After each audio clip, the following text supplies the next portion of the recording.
Hello guys, good morning. So, signal number 8 pa dito sa Hong Kong pero papasok na tayo. Ma-15 pa lang ng umaga, 10 a.m. So, mawawala yung signal number 8 mamayang 10:20. So, kailangan na natin maglakad papunta doon sa sasakyan kukunin natin. So, andito na tayo sa labas. So, titingnan natin dito sa labas kung marami na bang tao. Kung may mga sasakyan na ba dito. So as of now guys, wala pang masyadong sasakyan na dumadaan dito sa may North Point. Yan, may taxi. Taxi. May mga taxi, motorcycle, pero mostly dumadaan dito mga taxi sa ngayon. Kasi mamaya pa sa 10:20 mawawala yung signal number 8. Yan, taxi.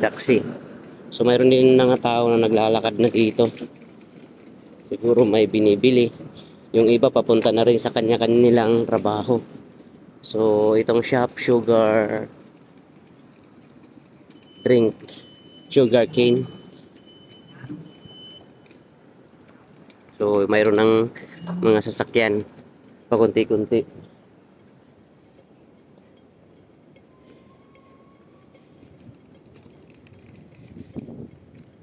Kalimutan pala natin magdala ng payong, biskot.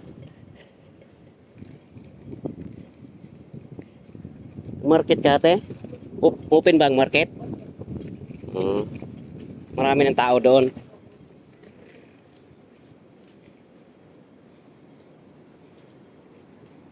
Buti si ate nakamarket na oh. Walang pasok yung mga amo. Wala pa. Wala pang pasok.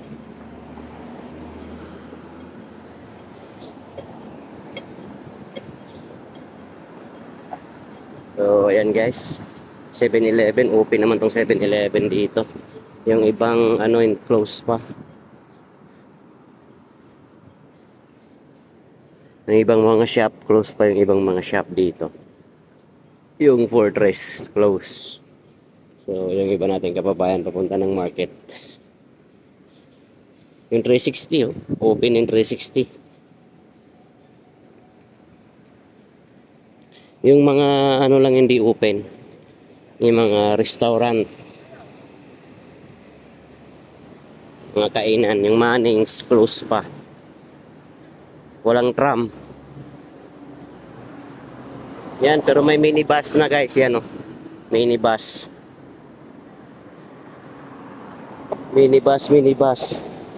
Pero yung mga big bus, wala pa. Yung mga main transportation dito na minibus. Pero yung MTR, mayroon yan.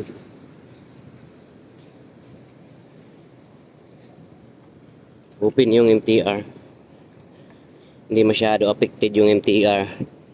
Hanggat hindi yan napakalakas yung bagyo dito. Hindi magsususpindi yan. So yung McDonald, yung welcome, open din yung welcome. McDonald open din dito sa may Fortress Hill. So hindi ganito kalakas yung bagyo dito na dumaan. Signal number 8.